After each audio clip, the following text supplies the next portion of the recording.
مولاي صل وسلم دائما أبدا على حبيبك خير الخلق كلهم والآل والصحب ثم التابعين لهم أهل التقى والوقى والعلم والكرم مولاي صل وسلم دائما أبدا على حبيبك خير الخلق كلهم يا ربي بالمصطفى بلغ مقاصدنا يا ربي بالمصطفى بلغ مقاصدنا واغفر لنا ما مضى يا واسع الكرم مولاي صل وسلم دائما أبدا على حبيبك خير الخلق كلهم مولاي صل وسلم دائما أبدا على حبيبك خير الخلق كلهم صلى الله عليه وسلم.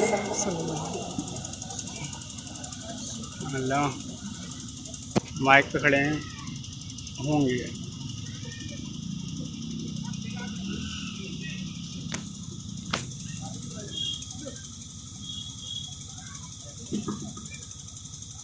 ہلو ماشاء اللہ سبحان اللہ. دیکھیے کتنی پیاری آواز میں کتنی شاندار انداز میں قصیدہ بردہ شریف پڑھ رہے تھے قاری امانت رسول صاحب علیہ الرحمہ کے شہزادے. سبحان اور اللہ. اب بلا تاخیر حضرت سید امین القادری صاحب قبلہ جن کو آج پوری دنیا جانتی ہے, بے شک پوری دنیا جانتی ہے, سبحان اللہ. اور پوری دنیا میں اللہ نے جس کو چاہا ان کی تقریر سے فیضیاب فرمایا. بے شک ذالک فضل اللہ یؤتیہ من یشاء واللہ ذو الفضل العظیم. بلا تاخیر آپ کے سامنے کرسی خطابت پر تشریف فرما ہے اور بڑے شاندار انداز میں دلوں کی گہرائیوں کو چھو جانے والی تقریر بے شک ہمیں اور آپ کو عطا ہوگی. اعلیٰ حضرت عظیم البرکت رضی اللہ تعالیٰ عنہ کے فرمان کے مطابق بے شک کہ سبحان دل اللہ. کے رضا ہے خنجر خوخار برقبار, بے شک دل کے رضا ہے خنجر خوخار برقبار, آدھا سے کہہ دو خیر منائے نہ شر کرے. اور سید امین القادری صاحب کے دل کی آواز محمد عاشق الرحمان کی زبان سے کہ سن لے آدھا میں بگڑنے کا نہیں, سن لے آدھا میں بگڑنے کا نہیں. مارہرہ شریف کی طرف اشارہ کرتے ہوئے سن لے آدھا میں بگڑنے کا نہیں, وہ سلامت ہے بنانے والے. بے شک سن لے آدھا میں بگڑنے کا نہیں, وہ سلامت ہے بنانے والے.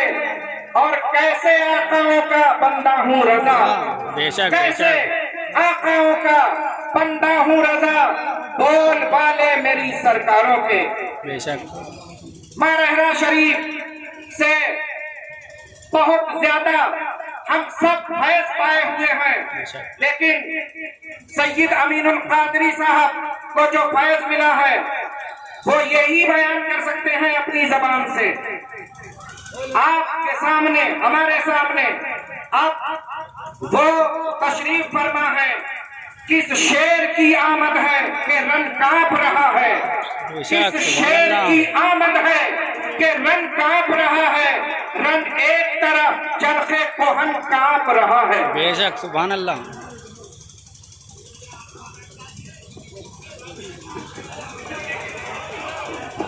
ارے اب کیوں قدر کر رہے ہو, آپ کاہے قدر کر رہے ہو. السلام علیکم ورحمۃ اللہ وبرکاتہ. وعلیکم السلام ورحمۃ اللہ وبرکاتہ. نحمده ونصلي على رسوله الكريم. اما أما بعد فأعوذ بالله من الشيطان الرجيم. لا هل غير هذا الرحمن الرحيم. يا أيها الذين آمنوا اتقوا الله حق تقاته ولا تموتن إلا وأنتم مسلمون. صدق الله العظيم. غوث اعظم بمنے بے سر و ساما مدد قبلہ مدد کعبہ امام مدد بغیزہ بلا افراد کشتی مدد کن یا معین الدین چشتی. میرے ساتھ مل کر پڑھیں الصلاۃ والسلام علیک یا رسول اللہ. الصلاۃ والسلام علیک یا رسول اللہ. الصلاۃ والسلام علیک یا نبی اللہ. الصلاۃ والسلام علیک یا نبی اللہ. الصلاۃ والسلام علیک یا حبیب اللہ. الصلاۃ والسلام وعلی آلک واصحابک یا نور اللہ صلی اللہ تعالی علیہ وسلم. زمین و زمان تمہارے لیے، مکین و مکان تمہارے لیے، بنے دو جہاں. جنین و جنا تمہارے لیے، بنے دو جہاں تمہارے لیے. دہن میں زبان تمہارے لیے، بدن میں ہے جان تمہارے لیے. یا رسول اللہ ہم آئے یہاں تمہارے لیے، اٹھے بھی وہاں تمہارے لیے. تمہارے لیے. صبا وہ چلے کہ باغ بھلے وہ پھول کھلے، کہ دن ہو بھلے لوا کے تلے ثنا میں کھلے رضا کی زبان سبحان تمہارے. اللہ سبحان اللہ. یہ نکاح کی تقریب ہے. مجھے جلسے میں جانا ہے اور دور کے فاصلے پر جلسہ ہے، اس لیے بہت لمبی چوڑی کوئی گفتگو نہیں ہوگی. سبحان اللہ. بڑے خوبصورت انداز میں آپ نے حضرت علامہ قاری رضا رسول صاحب سے قصیدہ بردہ شریف سماعت کرنے کا شرف حاصل کیا ہے. سبحان اللہ سبحان اللہ. اور حبیب اللہ بھائی کی حبیب الدین بھائی کی دختر نیک اختر ان کے نکاح کی تقریب ہے. سبحان اللہ. علامہ عاشق الرحمان صاحب آپ کے امام صاحب یہاں موجود اور بہت سارے علماء کرام ہیں. بے شک. یہ نکاح کی تقریب ہے. اس وقت ہندوستان بھر میں جو بہت بڑا حادثہ ہمارے ساتھ موجود ہے وہ ہے بہت ساری مسلم بچیوں کا حفظ. دوسروں کے ساتھ منکرین اسلام کے ساتھ چلے جانا اور مرتد ہو جانا، یعنی اسلام سے پھر جانا. اور لڑکیاں تو لڑکیاں، اب لڑکے بھی شادی کے نام پر، نکاح کے نام پر دوسروں کے ساتھ، یعنی جن کا تعلق اسلام سے نہیں ہے، وہ ان کے چکر میں پھنس کر ایمان کی دولت سے محروم ہو رہے ہیں. بے شک. اس کی بہت ساری وجوہات میں سے ایک وجہ یہ ہے کہ ہم نے اللہ کے رسول علیہ السلام کے فرامین کو پیٹھ کے پیچھے ڈال دیا. ماشاء اللہ ماشاء اللہ. اللہ کے رسول علیہ السلام نے فرمایا 3 چیزوں میں دیر نہیں کرنا، 3 چیزوں میں تاخیر نہیں کرنا. نمبر 1، جب نماز کا وقت آ جائے تو نماز پڑھنے میں دیر مت کرو. سبحان اللہ. یعنی نماز کا وقت جب شروع ہو تو جو مسنون وقت ہے اس سے گزار کر کے مت پڑھو. بے شک. جو ٹائم ہے سنت، جس ٹائم میں حضور نے جو نماز پڑھی صلی اللہ علیہ وآلہ وسلم، اسی وقت میں تم بھی پڑھ لو، اس میں دیر مت کرو. بے شک. دوسرا، جب جنازہ تیار ہو تو اس کی تدفین میں تاخیر مت کرو. بے شک بیٹی آ رہی ہے، فلاں آ رہا ہے، فلانی آ رہی ہے، میت کا جب جنازہ تیار ہو تو اس کو دفن کرنے میں جلدی کرو. میت اگر نیک ہے اور گنہگار ہے تو دونوں واسطے دیتے ہیں کہ مجھے جلدی دفن کرو، کیونکہ گنہگار اگر ہے تو اس کو خوف یہ ہے کہ میرے عیب نہ کھلے، اور نیکوکار اگر ہے تو پھر اس کے لیے جو نعمتیں تیار ہیں وہ یہاں سے بہت بہتر اور بڑھ کر. سبحان اللہ سبحان اللہ. تو اس لیے وہ میت واسطے دیتی ہے کہ مجھے جلدی دفن کرو، اور لوگ انتظار کر رہے ہوتے ہیں فلاں تو فلاں آنے سے فائدہ کیا ہوگا؟ منہ دیکھ کے کیا ہوگا؟ پردے میں بلائی ہے. آپ کو یاد کرے گا کیا؟ تو نماز کا وقت ہو جائے تو نماز پڑھنے میں دیر مت کرو، تفسیر میں دیر مت کرو. اور تیسری چیز، بیٹا یا بیٹی بالغ ہو جائے تو ان کے نکاح کرنے میں دیر مت کرو. حدیث پاک میں آتا ہے کہ جس کے بیٹا بیٹی بالغ ہو جائے، شادی کے قابل ہو جائے، اور پھر وہ ان کے نکاح کرنے میں دیر کرے اور پھر وہ بدکاری میں مبتلا ہو جائے، تو ان کی بدی کا ذمہ دار صرف وہ بدکاری کرنے والے لڑکے اور لڑکیاں نہیں، بلکہ ان کے ماں باپ بھی ان کے گناہ میں شریک ہیں، کیونکہ انہوں نے دیر کی زبردستی. تو اپنی بچیوں کے نکاح میں اور اپنے بچوں کے نکاح میں جلدی کرو، تاخیر مت کرو. اللہ کے رسول صلی اللہ علیہ وآلہ وسلم کی عادت کریمہ تھی. شادی نہیں کرتے ہیں لڑکے، لڑکیاں بھی اور دوسروں کے چکر میں گھومتی ہیں. تو اللہ کے رسول علیہ السلام فرماتے ہیں شادی کیوں نہیں کرتا؟ میسج بہت اچھا دے رہے ہیں. شادی کر. حضور علیہ السلام یہ ترغیب دیتے تھے. ان کو میں سنتا رہتا ہوں یوٹیوب پہ. آج دیکھنے آیا ہوں، میں نے دیدار کر لیتے ہیں لائیو، نوجوان لڑکے ورنہ ان کی تقریر میں سنتا ہی رہتا ہوں. سب کی پسند یہ ہے یہ بھی ابھی یوٹیوب پہ جائے گی، خوبصورت لڑکا ملے. لڑکیوں کو یوٹیوب پہ ڈالوں گا. اور لڑکوں کو خوبصورت لڑکیاں چاہیے.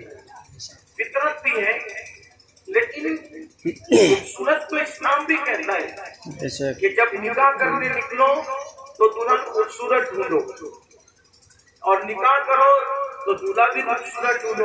بتائیں کون ہے یہ؟ تو خوبصورت چاہیے تو صحیح، اسلام بھی کہتا ہے خوبصورت، لیکن نبی پاک کے اولاد میں سے اسلام کا خوبصورت اور ایک ہے دنیا کا خوبصورت. نا ٹھیک ہے. اسلام کا خوبصورت کون ہے وہ بات نہیں. ویسے تو ممبئی میں ہے، لیکن جو سلسلہ ہے وہ نبی پاک سے ہے. تو آج کل مطلب انہی کے ناتی پوتوں میں. سفید چمڑی والا چاہیے یا سفید چمڑی والی چاہیے. یاد رکھیے سفید چمڑی خوبصورتی نہیں ہے، اصل جو خوبصورتی ہے وہ کردار کی خوبصورتی ہے. بے شک بے شک بے اصل جو شک خوبصورتی ہے وہ کیریکٹر کی خوبصورتی ہے. اصل جو خوبصورتی ہے وہ دل کی خوبصورتی ہے. اس لیے کہ جب دل خوبصورت ہوتا ہے تو رنگ کیسا ہی ہو، چہرے پر ایسی رعنائیاں آتی ہے کہ جب دیکھو تو دیکھنے سے آنکھوں کو بھی سکون ملتا ہے اور دلوں کو. سبحان اللہ سبحان اللہ. اگر سفید چمڑی کا نام صرف خوبصورتی ہوتا تو برطانیہ کے انگریز خوبصورت ہوتے، امریکہ کے لوگ خوبصورت ہوتے.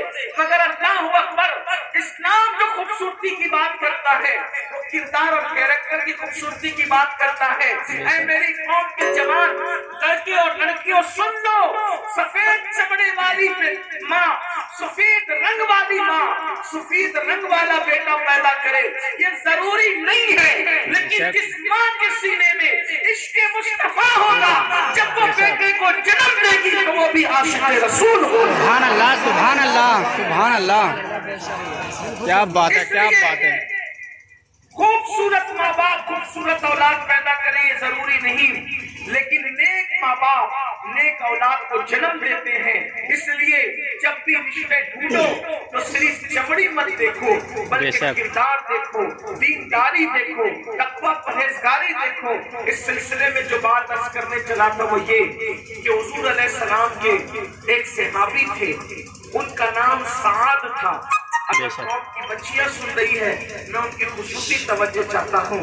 ان کا نام سعد تھا اور رنگ کا اتنا پکا تھا کہ سعد کو پکے رنگ کی وجہ سے لوگ اسود کہتے ہیں. اسود کا مطلب عربی زبان میں یہ واقعہ سننا ہوتا ہے. ہم کہتے ہیں بہت زبردست واقعہ ہے، سنا ہے میں نے. کالا پتھر، حالانکہ وہ پہلے کالا نہیں تھا، وہ تو آیا تھا جنت سے، اور جب وہ جنت سے آیا تھا تو اتنا چمکدار اور اتنا روشن تھا وہ کہ اس کی روشنی وہاں تک جاتی تھی جہاں تک آج حدود حرم ہے. سبحان اللہ سبحان اللہ.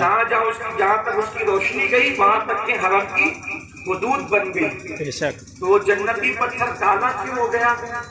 میری پوری گفتگو یاد رہے نہ رہے یہ زندگی بھر یاد ہے. حجر اسود کہاں سے آیا؟ جنت سے. جنت سے. اور جب آیا تھا تو وہ کتنا روشن تھا کہ اس کی روشنی حدود حرم جہاں ختم ہوتی وہاں تک. پھر وہ کالا کیوں ہو گیا؟ لوگ اس کو چونتے رہے. لوگ اس کو چومتے رہے، تو جو جس نے اس کو چوما اس نے اس کے گناہ لے لیے بے اور شک، اپنا نور دے دیا. سبحان اللہ. جس نے چوما اس کا گناہ لے لیا، اپنا نور دے دیا. جس نے چوما اپنا اس کے کیا بات ہے، کیا گناہ. بات ہے. تو گناہ لیتے لیتے اب وہ حجر ابیض حجر اسود ہو گیا، یعنی وہ سفید پتھر جو جنت سے ہے تو وہ کالا ہو گیا. اب آپ مجھے بتائیں میرے بھائی، اگر جنتی پتھر پہ گناہ ڈالے جائیں یا گناہ کا اثر ڈالا جائے تو وہ کالا ہو جاتا ہے. اور اگر انسانوں کا کیا ہوگا؟ پتھر نے گناہ نہیں کیے، لوگوں کے گناہ اس نے لے لیے، جذب کر لیے تو وہ کالا ہو گیا. اس نے نہیں کیا، لوگوں نے کیا اور اس نے لیا تو وہ کالا ہو گیا. تو جب لوگوں کے گناہ کا اثر جنتی پتھر کو کالا کر سکتا ہے تو اگر ہم خود گناہ کریں گے تو ہمارا دل کتنا کالا ہوگا، اللہ اکبر. ہمارا دل کتنا سیاہ ہوگا. یہ جو کالک ہے نا دل کی، یہ سیاہی یہ گناہوں کی وجہ سے ہے. اب جنتی پتھر پر جب گناہ کا یہ اثر ہے تو ہم پر گناہ کا کتنا اثر ہوگا. اس لیے آج جو ہمارے دل بے چین ہے تو اس کی وجہ سے نہیں کہ ہمیں کھانا نہیں مل رہا ہے، ہمیں پانی نہیں مل رہا ہے، ہمیں کپڑے نہیں مل رہے ہیں، ہمیں راحت کی چیزیں نہیں مل رہی ہے، ہمیں سب مل رہا ہے، لیکن ہمارے دلوں کی بے قراری کی وجہ گناہ ہے. جس دن مسلمان گناہ کرنا چھوڑ دے گا اس کا دل کبھی بے قرار نہیں ہوگا، بلکہ جس دن مسلمان گناہ کرنا چھوڑ دے گا اللہ اس کو اتنا سکون عطا کرے گا کہ کبھی اس کے پیر میں کانٹا بھی نہیں چبھے گا. اس لیے کہ مسلمان کو اگر کانٹا بھی چبھتا ہے تو اس کے گناہ کی وجہ سے چبھتا ہے. اگر مسلمان گناہ کرنا چھوڑ دے تو اس کی زندگی میں کبھی اس کو کانٹا بھی نہ چبھے. سبحان اللہ، سبحان اللہ. وسلم کے دیوانوں، جو بھی ہمیں مصیبت پہنچتی ہے کیوں پہنچتی ہے؟ قرآن کہتا ہے وما اصابکم من مصیبت فبما کسبت ایدیکم، کہ تم پر جو بھی مصیبت پہنچتی ہے وہ تمہارے ہاتھ کی کمائی یعنی تمہارے گناہ کی وجہ سے پہنچتی ہے. تو یہ ہم پہ جو مشکلیں ہیں مصیبتیں ہیں وہ گناہ کی وجہ سے. آج لوگ کہتے ہیں مولانا صاحب ہمیں روزی نہیں ملتی، ہم نوکری کے لیے پریشان ہیں، صرف اپنے اعمال سدھار دو. لوگ کہتے ہیں مولانا اچھا رشتہ نہیں آتا. کیوں نہیں آتا؟ اس لیے کہ ہم گناہ کرتے ہیں. لوگوں کی بیٹیاں 30 35 سال کی ہو گئی، ان کو رشتہ نہیں آتا، وہ راتوں کو کروٹیں بدلتے. کیوں؟ اس لیے کہ گناہ کرتے ہیں. آدمی جو کچھ کر رہا ہے گناہ، اس کے اعمال کی سزا اس کو دنیا میں مل رہی ہے. آخرت میں جو ملے گی جہنم کی آگ کی شکل میں، آخرت میں جو ملے گی اللہ کے عذاب کی شکل میں، وہ بہت بھیانک ہے. لیکن دنیا ہی کے اندر جو ہے یہ تکلیف جو اللہ تعالیٰ ہم پہ ڈال رہا ہے یہ ہم سے برداشت نہیں ہو رہی ہے. اور اللہ کے عذاب کو ہم کس طرح اس سے نجات پانا چاہتے ہیں؟ تعویذات سے، وظائف سے. یاد رکھنا گناہوں کی سزا نہ وظیفوں سے دور ہو سکتی ہے اور نہ تعویذات سے دور ہو سکتی ہے. اگر گناہ چھوڑو تب یہ سارے مسائل کا حل ہے. سبحان اللہ. ظالم حکومت بھی اگر آتی ہے تو وہ ہمارے گناہوں کی وجہ سے آتی ہے. بے شک. آپ ریلیاں کتنی نکال لیں، آپ کتنی پارٹیاں بنا لیں، اگر آپ ظالم حکمرانوں سے نجات چاہتے ہیں تو جو تنہائیوں میں بدی کر رہا ہے مسلم نوجوان، جو نرم نرم گدوں پہ لیٹ کر کے آوارگی کر رہا ہے، گندی فلمیں دیکھ رہا ہے، آپ پریشان ہو ظالموں سے. یہ ظالموں سے چھٹکارا نہیں ملے گا. کب تک؟ جب تک تم اپنے آپ پہ ظلم کرنا نہیں چھوڑو گے. اور سب سے بڑا ظالم کون ہے؟ جو اللہ کی نافرمانی کرتا ہے، جو گناہ کرتا ہے. اس لیے میرے بھائیوں گناہوں کو ترک کرو. کتنے افسوس کی بات ہے، کتنے افسوس کی بات ہے. حالانکہ آپ دوسری مسجدوں سے نماز پڑھ کے آئے ہوں گے، مجھے اس کا انکار نہیں، لیکن جلسہ سننے کتنی بڑی پبلک آ گئی. کیا نماز میں بھی اتنی بڑی پبلک پہنچتی ہے؟ بہت معذرت کے ساتھ. اللہ کا ذکر سننے کے لیے تو اتنے جمع ہو جاتے ہیں، اللہ کی عبادت کرنے کتنے جمع ہوتے ہیں. اور یاد رکھنا جب تک مسجدیں نہیں بھرو گے، توجہ کرنا، جیل بھرو تحریکوں سے کچھ نہیں ہوگا. مسجد بھرو تحریک چلاؤ، انقلاب خود بخود آئے گا. سبحان اللہ. ہاں، اب لوگوں کو جیل بھرو تحریک کی ضرورت نہیں، لوگوں کو مسجد بھرو تحریک کی ضرورت ہے. مسلمان جس دن مسجد بھرنا شروع کر دے انشاءاللہ یہ ظالم ایسے اڑیں گے جیسے خاک اڑتی ہے، جیسے کچرے اڑتے ہیں، جیسے تنکے اڑتے ہیں۔ مسلمانوں، ایمان کے اندر اللہ نے وہ قوت رکھی ہے کہ اللہ اکبر، جب تک لوگ ایمان والے نہ تھے کعبے پر بتوں کی حکومت تھی، جس دن لوگ ایمان والے ہو گئے کعبۃ اللہ شریف بتوں سے ایسے پاک ہوا، سبحان اللہ، سبحان اللہ، وہاں بت پرستی کا کوئی تصور نہیں۔ بے شک بے شک، سبحان اللہ۔ میرے نبی نے ابو لہب اور ابو جہل کی حکومت کا خاتمہ کرنے کے لیے کوئی تحریک نہیں چلائی، بلکہ لوگوں کو اللہ کا وفادار بنا دیا۔ سبحان اللہ، سبحان اللہ۔ ہو گئی تو مکے سے ظالموں کی حکومت کا خود بخود خاتمہ ہو گیا۔ بے شک بے شک، سبحان اللہ۔ ہاں، ضرورت اس بات کی ہے کہ مسلمان اپنے اللہ کی طرف رجوع کرے، اپنے رسول کی طرف رجوع کرے، اور تحریک چلانا ہے تو یہ تحریک چلائے، نہ گناہ کریں گے، نہ گناہ کرنے دیں گے، نہ جرم کریں گے، نہ جرم کرنے دیں گے، نہ آبادی کریں گے، نہ آبادی کرنے دیں گے، تو بات دور نکلتی ہے۔ عرض یہ کر رہا تھا، حضور کے ایک صحابی تھے، ان کا نام سعد تھا، اور ان کو لوگ اسود اسود کہہ کر، یعنی کالا کالا کہہ کر، اسود کہہ کر پکارتے تھے۔ وہ ان کے ہونٹ موٹے تھے، دانت بڑے بڑے تھے، اور بہت طاقتور تھے، وہ بہت مضبوط تھے، اور حضور علیہ السلام ان سے مزاح فرماتے تھے، ان سے حضور مذاق کرتے تھے، جیسا کہ حضور کی اپنی شان ہے۔ آپ یہ نہ سمجھا کریں کہ حضور علیہ السلام معاذ اللہ اور لوگوں کو جن کو آپ نے دیکھا ہے سر جھکا کر کے بیٹھتے ہوں گے ایسے، اور چہرے کی پیولیاں چڑی ہوتی ہوگی، کسی کو ڈانٹتے ہوں گے، کسی کو پیٹتے ہوں گے، ایسا نہیں۔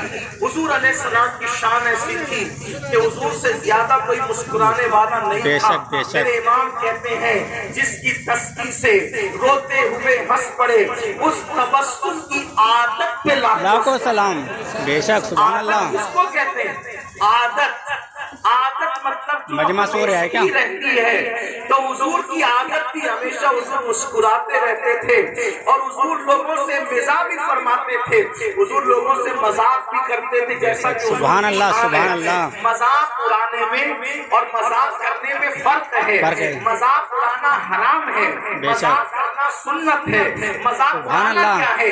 یعنی جس کی مذاق اڑائی جائے اس کا دل دکھتا ہے، اور جس سے مذاق کی جائے اس کا دل خوش ہو جاتا ہے۔ تو حضور علیہ السلام مذاق بھی کرتے تھے، بہت واقعات ہیں مذاق کرنے کے، لیکن ابھی اس کا وقت نہیں ہے، کیونکہ ایک دوسرے جلسے میں ہم لوگ کو جانا ہے۔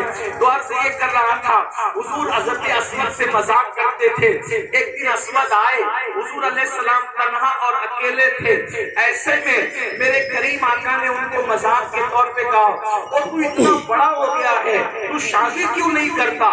سبحان اللہ، سبحان اللہ۔ نے یہ کہا، اور حضور نے گویا کہ دل لگی فرمائی اپنی شان کے مطابق، اور وہ بات ان کے دل پہ جا کے لگ گئی، ان کی آنکھ میں آنسو آ گئے۔ انہوں نے روتے ہوئے کہا، یا رسول اللہ، مجھے کون بیٹی دے گا؟ میرا رنگ پکا ہے، مدینے والے خوبصورت ہے، غیر مدنی کو مدینے والے اپنی بیٹیاں نہیں دیتے، غیر مدنیوں کے ساتھ جلدی سے مدینے والے اپنی بیٹیوں کا رشتہ نہیں کرتے، کیونکہ یہ خوبصورت لوگ ہیں اور ہم پکے کلر والے لوگ ہیں، آقا ہمیں کون رشتہ دے گا؟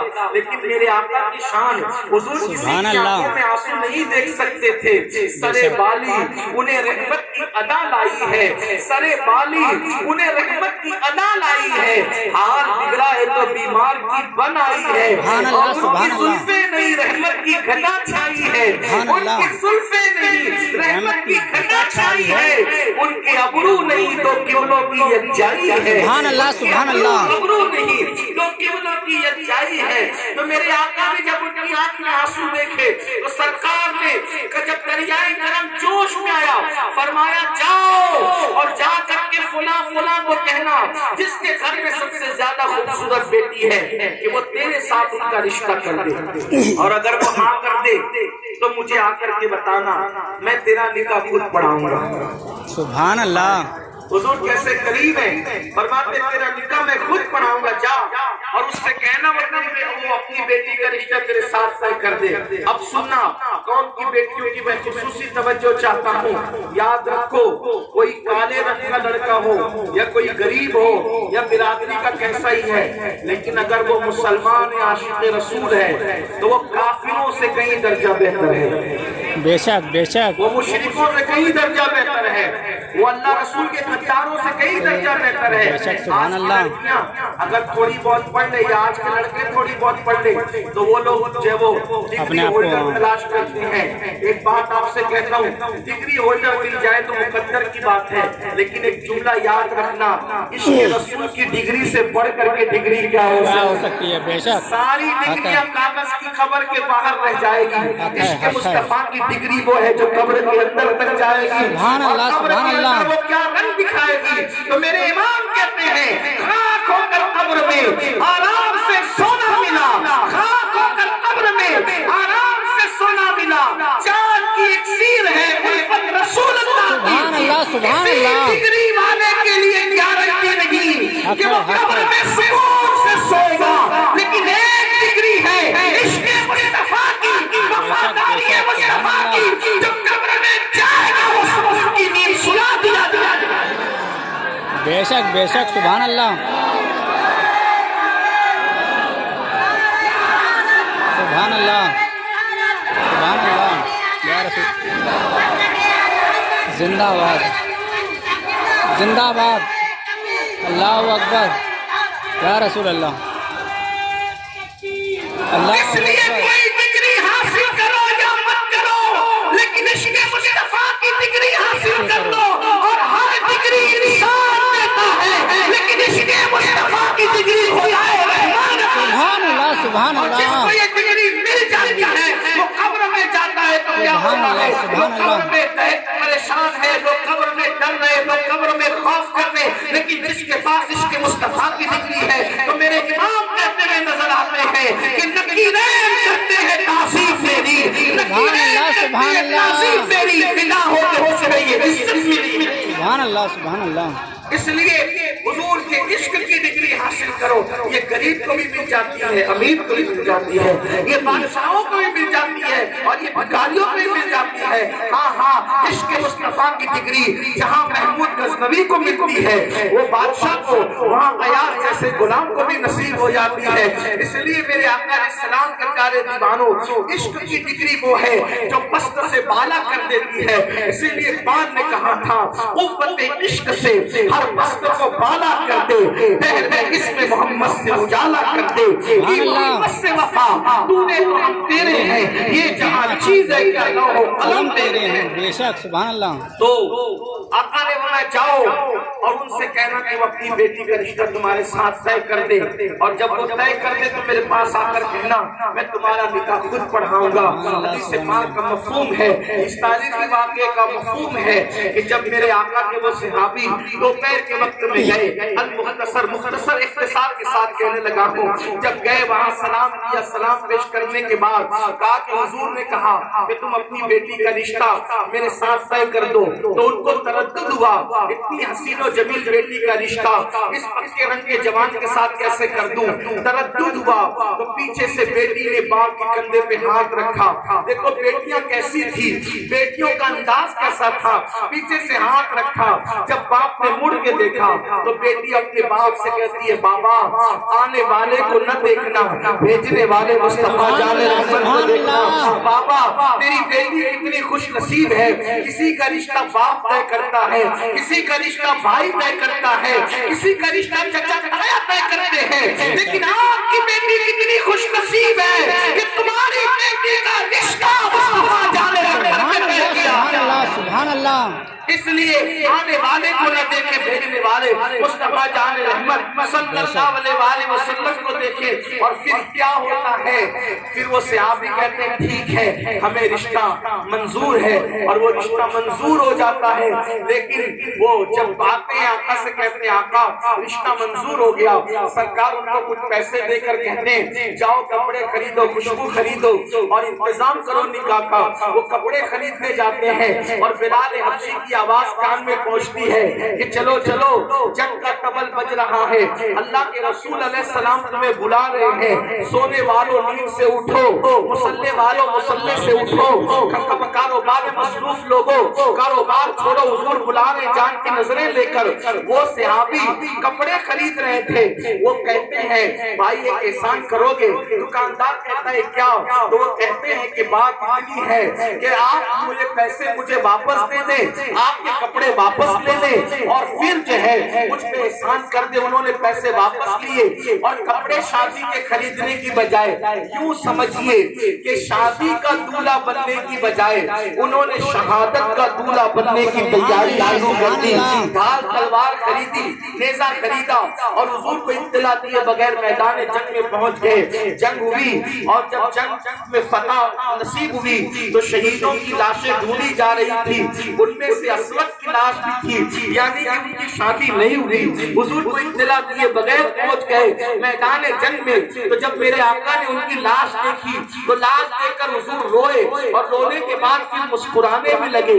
تو کسی نے پوچھا آقا روتے روتے مسکرانے کی وجہ کیا ہے؟ تو میرے آقا فرماتے ہیں میرے عشق میں اس نے شادی کا دولہا بننے کی بجائے شہادت کا دولہا بننا پسند کیا۔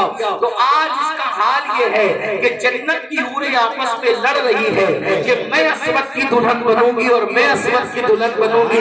تو مجھے جو رونا آیا اس لیے آیا کہ شادی چھوڑ کر یہ شہادت کا دولہا بنا، ارمان بھی پورے نہیں ہوئے، ایسی خوبصورت دلہن کے ساتھ رشتہ طے ہو گیا۔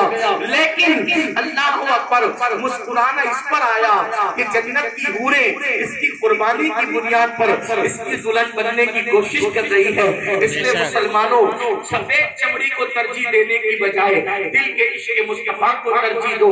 یاد رکھو حسن تو ڈھل ہی جاتا ہے۔ 18 سال کا خوبصورت انسان جب 40 سال میں پہنچتا ہے تو ضروری نہیں 18 سال میں جیسا چہرہ دکھتا تھا ویسے ہی 40 سال کے بعد بھی دکھے۔ چہرے بدلتے رہتے ہیں، چہرے بدلتے ہیں لیکن دل اور کردار نہیں بدلے کرتے، سیرت اور گفتار نہیں بدلا کرتی۔ اس لیے کردار کو پرائرٹی دو، اخلاق کو پرائرٹی دو اور دین جو ہے وہ دین کو پرائرٹی دو، اور جب رشتے ڈھونڈو تو دینداری دیکھو، اخلاق و کردار دیکھو۔ اللہ تعالیٰ ہمیں توفیق عطا فرمائے۔ آمین۔ تو ان کے درمیان اگر کوئی غلطی ہو تو اللہ معاف فرمائے۔ استغفر اللہ ربی من کل ذنب واتوب الیہ۔ اپنی بات کی تقریر جلدی سے ہو جائے کیونکہ ہم لوگوں کو یہاں سے جانا بھی ہے۔ السلام علیکم ورحمۃ اللہ۔ وعلیکم ماشاءاللہ ماشاءاللہ، بہت شاندار۔